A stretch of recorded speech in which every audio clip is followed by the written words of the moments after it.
Hi friends, welcome back to our channel. இந்த வீடியோவில் same 10th science தான். பாடம் பார்த்திங்கன்னா 14வது பாடம் தாவரங்களின் கடத்துதல் மற்றும் விலங்குகளின் சுற்றோட்டம். அந்த பாடத்துடைய கொஸ்டின் வரிசையாக பார்க்க போகிறோம். அதுக்கு முன்னாடி நம்ம வீடியோ நிறைய பேருக்கு ஷேர் பண்ணுங்கள். நிறைய சப்போர்ட் பண்ணுங்கள் நம்ம சேனலுக்கு. ஃபஸ்ட் கொஸ்டின் பார்க்கலாம். தாவரங்களில் நீரானது செல் சுவர் மற்றும் செல் இடைவெளி வழியாக கடத்தப்படுவதற்கு டேஷ் என்று பெயர்னு கேட்டிருக்காங்க. தாவரங்களின் கடத்துதல். தாவரங்களின் கடத்துதல்னால் என்னது? நீர் மற்றும் கனிமப் பொருட்கள் எதன் வழியாக கடத்தப்படும்? நீர் மற்றும் கனிமப் பொருட்களை கடத்தக்கூடியது சைலம்னு நம்ம படிச்சிருப்போம். அப்படி தாவரங்களில் பார்த்திங்கன்னா இப்போ நீர் எப்படி கடத்தப்படும்? வேர் மூலமாக தாவரத்தின் பிற பாகங்களுக்கு கடத்தப்படும். நீரை வேர் மண்லேருந்து உறிஞ்சி எடுத்து பிற பாகங்கள் தண்டு இலை இதுகள் எல்லாமே அனுப்புது. அது கடத்தப்படுது. நீர் கடத்தப்படுகிறதா? இதில் என்ன கேட்டுருக்காங்கன்னா, தாவரங்களில் நீரானது செல் சுவர் மற்றும் செல் இடைவெளி வழியாக கடத்தப்படுவதற்கு டேஷ் என்று பெயர்னு கேட்டிருக்காங்க. ஆன்சர் சொல்லியிருந்தேன் அப்போப்ளாஸ்ட் வழி. செகண்ட் ஆப்ஷன் தான் சரியான விடை. தாவரங்களில் இப்போ நீர் எப்படி கடத்தப்படுகிறதுனா மொத்தம் 2 வகையில் கடத்தப்படுது. தாவரங்களில் என்ன இருக்கும்? எல்லா உயிரினங்கள்லேயே செல் தான் இருக்கும். எல்லா உயிரினங்களும் செல் எனும் அடிப்படை அலகால் ஆனது. அது நமக்கு தெரிஞ்சிருக்கும். இப்போ ஒரு உயிரினம் பார்த்திங்கன்னா செல் இருக்குமா? இப்போ தாவரங்கள் சொல்லியிருக்காங்க. தாவரங்களில் நிறைய செல்கள் இருக்கும். நீர் இந்த செல்கள் வழியாக கடத்தப்படும். அதில் 2ஆக பிரித்து வச்சுருக்காங்க. நீர் செல்லை சுற்றியுள்ள செல் சுவர் மற்றும் செல் இடைவெளி. நீர் பார்த்திங்கன்னா கரெக்டாக செல்லை சுற்றி உள்ள செல் சுவர் மற்றும் அந்த செல்லுக்கு உள்ள இடைவெளி அதன் வழியாக கடத்தப்படுவதற்கு அப்போப்ளாஸ்ட் வழின்னு சொல்கிறாங்க. அப்போ இதுதான் செல்னு வச்சுக்கோங்களேன். இங்கே ஒரு செல் இருக்குது, இங்கே ஒரு செல் இருக்குது. நீர் எப்படி கடத்தப்படுகிறதுனா இந்த செல் சுவர் இருக்குல்ல, சுற்றி உள்ள செல் சுவர் இதன் வழியாக கடத்தப்படும். அல்லது இந்த 2 செல்லுக்குள்ள இடைவெளி இருக்குல்ல, இதை வழியாக கடத்தப்படும். இப்படி கடத்தப்பட்டுச்சுன்னா அதுக்கு அப்போப்ளாஸ்ட் வழின்னு சொல்கிறாங்க. ரொம்பவே சிம்பிளாக சொல்ல போனால் இவ்வளோ தான். இந்த செல் சுவர் அல்லது செல் இடைவெளி இது வழியாக கடத்தப்பட்டுச்சுன்னா அதுக்கு பேர் அப்போப்ளாஸ்ட் வழி. அதுவே செல் இருக்குல்ல, இங்கே ஒரு செல் இருக்குது, இங்கே ஒரு செல் இருக்குது. செல்லுக்கு உள்ளாக இப்படி நீர் கடத்தப்பட்டுச்சுன்னா அதுக்கு பேர் சிம்பிளாஸ்ட் வழின்னு சொல்கிறாங்க. செல்லை சுற்றி நீர் கடத்தப்பட்டுச்சுன்னா அப்போப்ளாஸ்ட் வழி. அதுவே செல்லுக்கு நடு வழியாக கடத்தப்பட்டுச்சுன்னா அதுக்கு பேர் சிம்பிளாஸ்ட் வழின்னு சொல்கிறாங்க. சுற்றி போகிறதோட இப்படி செல்லுக்கு நடுவில் போனால் அது என்னது? நம்ம ஷார்ட்கட்னு சொல்லலாமா? ஷார்ட்கட்னா சிம்பிளாக இப்படி நடுவோடி நீர் பையிட்டு. சிம்பிளாஸ்ட் வழி. சுற்றி போகாமல் நடு வழியாக சிம்பிளாக போயிட்டு சிம்பிளாஸ்ட் வழி. அதுவே நடுவில் இந்த 2க்கும் இடையில நடுவில் செல் இடைவெளி அல்லது செல் சுவர் வழியாக போச்சுன்னா அதுக்கு அப்போப்ளாஸ்ட் வழின்னு சொல்லுவாங்க.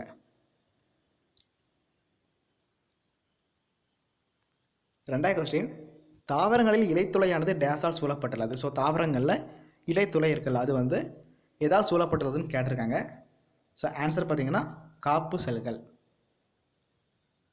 தாவரங்களில் பார்த்திங்கன்னா இலைகளில் இலைத்துளை இருக்குல்ல, அந்த இலைத்துளை எதால் ஆனதுன்னு பார்த்திங்கன்னா 2 காப்பு செல்களால் சூழப்பட்டிருக்கும். தாவரங்களில் உள்ள இலைத்துளை பார்த்திங்கன்னா 2 காப்பு செல்களால் சூழப்பட்டிருக்கும்.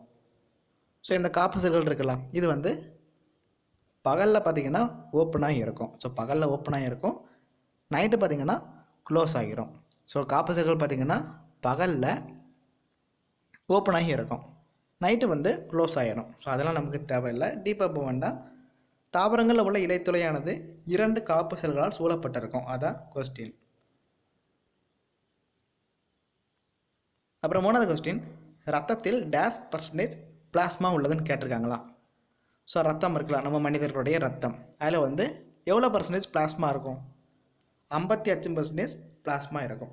ரத்தத்தில் பார்த்திங்கன்னா மொத்தம் 55% பிளாஸ்மா இருக்கும். ரத்தத்தில் 55% பிளாஸ்மா இருக்கும். பிளாஸ்மானா என்னது? ஒரு திரவம் மாதிரி இருக்கக்கூடிய பொருள் தான். ஒரு லிக்யூட் ஸ்டேஜில் இருக்கக்கூடிய பொருள் தான் பிளாஸ்மா. அப்போ ரத்தத்தில் 55% பிளாஸ்மா இருக்கும். பிளாஸ்மானா திரவ பகுதி. அதில் பார்த்திங்கன்னா மிதக்கக்கூடிய ஆக்கக்கூறுகள் ரத்த செல்கள் இருக்கும். பிளாஸ்மாவில் பார்த்திங்கன்னா என்னதெல்லாம் இருக்குன்னு பார்த்திங்கன்னா அதோடைய சுவை காரத்தன்மை உடையதாக இருக்கும். அதில் பார்த்திங்கன்னா நிறையற்ற உயிரற்ற செல் உறுப்புகள் இருக்கும். கரிமப் பொருட்களான புரதங்கள், குளுக்கோஸ், யூரியா, நொதிகள், ஹார்மோன், தாது உப்புக்கள், விட்டமின்ஸ் இது எல்லாமே இந்த பிளாஸ்மாவில் இருக்கும். 55% பிளாஸ்மா தான் ரத்தத்தில் காணப்படுது. அப்புறம் 4வது கொஸ்டின். இரத்த சிவப்பணுக்களின் வேறு பெயர் என்ன? ஸோ இரத்த சிவப்பணுக்களின் வேறு பெயர் என்ன? ஆர்பிசின்னு சொல்லுவாங்களா, ரெட் பிளட் செல்ஸ், ஆர்பிசி. இதோடைய வேறு பெயர் என்னதுன்னு கேட்டிருக்காங்க. ஸோ ஆன்சர் என்னது? எரித்ரோசைட். தேர்ட் ஆப்ஷன் தான் சரியான விடை. அப்போ ஆர்பிசி இரத்த சிவப்பணுக்களின் வேறு பெயர் என்னது? எரித்ரோசைட். இதுவே லியூக்கோசைட்னா என்னது? இரத்த வெள்ளை அணுக்கள், ஒயிட் பிளட் செல்ஸ். அப்புறம் த்ராம்போசைட்னா இரத்த தட்டுக்கள், இரத்த தட்டுகள்னு சொல்லுவாங்களா, அதோட இன்னொரு பேர் தான் த்ராம்போசைட். அப்புறம் மோனோசைட்டுகள்னால் இது வந்து இரத்த வெள்ளையணுக்களுடைய ஒரு டைப் தான் மோனோசைட். ஸோ லியூக்கோசைட்னா வெள்ளையணு, த்ராம்போசைட்னா இரத்த தட்டுகள், எரித்ரோசைட்னா சிவப்பணு, மோனோசைட்னா வெள்ளையணுக்களுடைய ஒரு வகை. அப்புறம் 5வது கொஸ்டின், இரத்த சிவப்பணுக்களின் வாழ்நாள் எவ்வளவு? ஸோ இரத்த சிவப்பணுக்களுடைய வாழ்நாள் எவ்வளவுன்னு கேட்டிருக்காங்களா. ஸோ இரத்த சிவப்பணுக்கள் மனித உடலில் அதிக அளவில் காணப்படக்கூடிய இரத்த செல்கள் வந்து இந்த இரத்த சிவப்பணுக்கள் தான். இது வந்து எலும்பு மஜ்ஜையில் உருவாகும். ஸோ இதில் பார்த்திங்கன்னா சுவாச நிறமியான ஹீமோகுளோபின் இருக்கும். அதனால தான் இது வந்து சிகப்பு கலரில் காணப்படுகிறது. அதெல்லாம் நமக்கு தெரிஞ்ச விஷயம்தான். ஸோ பாலூட்டிகளுடைய முதிர்ச்சி அடைந்த இரத்த சிவப்பணுக்கள் பார்த்திங்கன்னா செல் நுண்ணுறுப்பு வந்து கிடையாது. ஸோ உட்கரு வந்து கிடையாது. ஸோ இரத்த சிவப்பணு இருக்கிற அதில் வந்து உட்கரு வந்து கிடையாது. உட்கரு இல்லாமல் தட்டையாக தான் இருக்கும். ஸோ இப்படி தட்டையாக தான் இருக்கும். இரு பக்கமும் குளிர்ந்து இப்படி தட்டையாக தான் காணப்படும் இரத்த சிவப்பணுக்கள் பார்த்திங்கன்னா. இது வந்து இந்த இரத்த சிவப்பணுக்கள் இருக்கலாம் எதனால் இப்படி குழி போன்ற உட்கரை இல்லாமல் காணப்படுதுன்னு கொடுத்துருக்காங்கன்னா, இது வந்து இந்த ஹீமோகுளோபின் இருக்குல்ல, சுவாச நிறமி, அதை வந்து கொண்டுள்ளதால் சிவப்பு கலரில் இருக்குது. அது ஏற்கனவே பார்த்தாச்சு. அதுக்கப்புறம் பார்த்திங்கன்னா ஆக்சிஜனை வந்து உடம்புல உள்ள எல்லா இடத்துக்கும் கொண்டு போகுதா. ஸோ ஆக்சிஜன் இருக்குல்ல, அதை வந்து உடம்புல உள்ள எல்லா இடத்துக்கும் கொண்டு போகுது இரத்த சிவப்பு செல்கள். ஸோ அந்த ஆக்சிஜனை கொண்டு போகிறதுக்கு ஏற்ற மாதிரி தான் இது வந்து உட்கரு இல்லாமல் குழி போன்ற அமைப்பை கொண்டுள்ளது அப்படின்னு சொல்லியிருக்காங்க.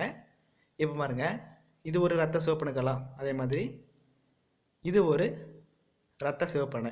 ஸோ இந்த கேப் என்னது இருக்குது, இங்கே ஒரு குழி மாதிரி இருக்கா, இந்த இடத்துல நிறைய அளவு ஆக்சிஜனை எடுத்துகிட்டு போகுது. அதனால தான் இரத்த சிவப்பணுக்களில் உட்கரு இல்லை, குழி போன்ற அமைப்பில் உள்ளதுன்னு சொல்கிறாங்க. ஸோ இந்த குழி போன்ற அமைப்பில் தான் நிறைய வந்து ஆக்சிஜனை எடுத்து செல்லதுக்கு ஏதுவாக இருக்குது. அதனால தான் இரத்த சிவப்பணுக்களில் உட்கரு இல்லை அப்படின்னு சொல்கிறாங்க. ஸோ இதோடைய வாழ்நாள் எவ்வளவு? 120 நாட்கள். தேர்ட் ஆப்ஷன் தான் சரியான விடை.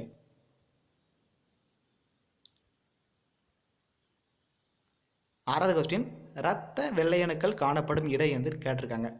ஸோ இரத்த வெள்ளையணுக்கள் காணப்படும் இடம் வந்து எதுன்னு கேட்டிருக்காங்க. ஸோ இரத்த வெள்ளையணுக்கள் வந்து எங்கெல்லாம் காணப்படும் பார்த்தீங்கன்னா எலும்பு மஜ்ஜை, மண்ணீரல், தைமஸ், அப்புறம் நிணநீர், இங்கே எல்லாமே இரத்த வெள்ளையணுக்கள் வந்து காணப்படும். ஸோ அனைத்தும் தான் வரும்.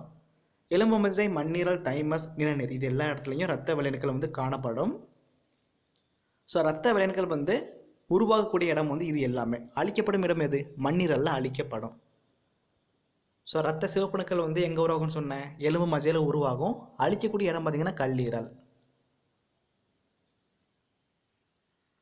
அப்புறம் 7வது கொஸ்டின், வெள்ளை அணுக்களில் அதிக அளவில் காணப்படும் வகை எது? ஸோ இரத்த வெள்ளையணுக்கள் இருக்குல்ல, அதை வந்து மொத்தம் 5ஆக பிரிச்சிருப்பாங்க.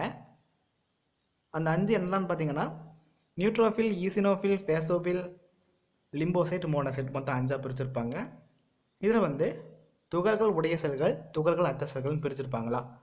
சைட்டோபிளாசம், இந்த இரத்த வெள்ளையணுக்கள் இருக்குல்ல, அதில் சைட்டோபிளாசத்தில் துகள்கள் இருந்துச்சுன்னா அதை வந்து துகள்கள் உடைய செல்கள்னு சொல்கிறாங்க. அதை வந்து நியூட்ரோஃபில், ஈசினோஃபில், பேசோஃபில். அதுவே சைட்டோபிளாசத்தில் துகள்கள் இல்லைன்னா அதை வந்து துகள்கள் அற்ற செல்கள்னு சொல்கிறாங்க. அது பார்த்திங்கன்னா லிம்போசைட், மோனோசைட். இப்போ இரத்த வெள்ளையணுக்களில் அதிக அளவில் காணப்படும் வகை வந்து எதுன்னு பார்த்தீங்கன்னா நியூட்ரோஃபில். அதுதான் இரத்த வெள்ளையணுக்களில் அதிக அளவில் காணப்படக்கூடிய வெள்ளையணு வகை. ஸோ நியூட்ரோஃபில் தான் சரியான விடை. 60லேருந்து 65% இந்த நியூட்ரோஃபில் தான் இரத்த வெள்ளையணுக்களில் காணப்படுது. ஸோ இரத்த வெள்ளையணுக்களில் கிட்டத்தட்ட 65% இந்த நியூட்ரோஃபில் தான் காணப்படுது. அதனால தான் அதிக அளவில் காணப்படும் வகைன்னு இதை சொல்கிறாங்க. ஸோ இரத்த வெள்ளையணுக்கள் சொல்லியாச்சு. இரத்த வெள்ளையணுக்கள்னால் நிறமற்றவையாக இருக்கும். ஹீமோகுளோபின் கிடையாது. இது வந்து அமீபா போன்று நகரக்கூடிய செல்கள் தான் இரத்த வெள்ளையணுக்கள். அப்புறம் 8வது கொஸ்டின் பாருங்கள், தவறானதை தேர்வு செய்யணும்னு கொடுத்துருக்காங்களா. ஸோ எதாவது ஒன்று தப்பாக இருக்குது, அதுதான் கண்டுபிடிக்கணும். ஸோ ஒவ்வொன்றா பார்க்கலாம். ஃபர்ஸ்ட் என்ன கொடுத்துருக்காங்க? அனீமியா, இரத்த சிவப்பணுக்களின் எண்ணிக்கை குறைதல் கொடுத்துருக்காங்களா. ஸோ அனீமியானா என்னது?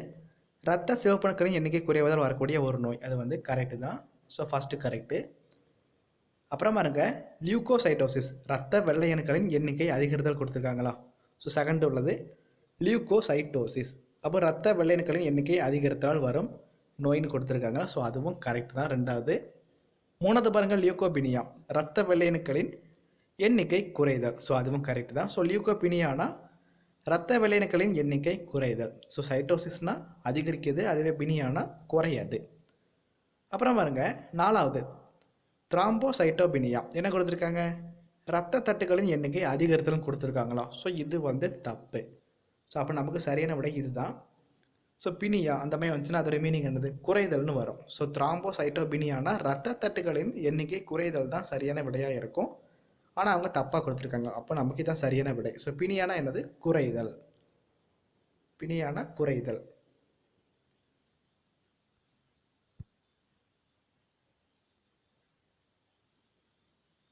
ஒன்பதாவது கொஸ்டின், பாக்டீரியாவை விழுங்கும் இரத்த வெள்ளை அணுக்கள் எவை? ஸோ பாக்டீரியாவை விழுங்கும் இரத்த வெள்ளை அணுக்கள் எவைன்னு கேட்டிருக்காங்க.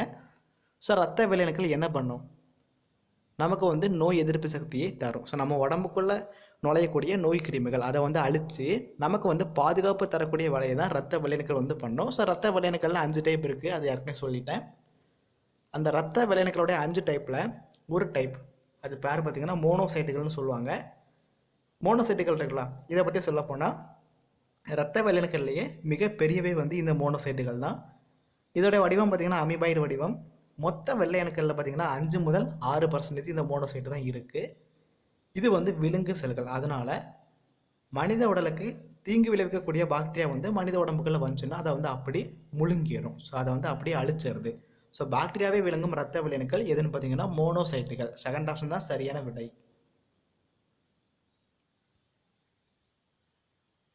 10வது கொஸ்டின், இரத்த தட்டுகளின் வாழ்நாள் எவ்வளவுன்னு கேட்டிருக்காங்க. ஸோ இரத்த தட்டுகள் இருக்கலாம். இரத்த தட்டுகள்னால் என்னது? ரத்தத்தை வந்து உறைய வைக்கும். நம்ம உடம்புல ஏதாவது அடிபட்டு ரத்தம் வந்து லாஸ் ஆகி போயிட்டு இருந்துச்சுன்னா அதை வந்து உறைய வச்சு நமக்கு வந்து பாதுகாப்பு தரும். ஸோ அதுதான் இரத்த தட்டுகளுடைய வேலை. ஸோ இரத்த தட்டுகள் அதோடைய வாழ்நாள் வந்து எவ்வளோன்னு பார்த்தீங்கன்னா 8 முதல் 10 நாட்கள் ஆகும். ஸோ இரத்த தட்டுகள் அதோடைய வாழ்நாள் பார்த்தீங்கன்னா 8 முதல் 10 நாட்கள். தேர்ட் ஆப்ஷன் தான் சரியான விடை. ஓகே ஃப்ரெண்ட்ஸ், இந்த வீடியோ பிடிச்சிருந்தால் லைக் பண்ணுங்கள், ஷேர் பண்ணுங்கள். Bye friends, thank you.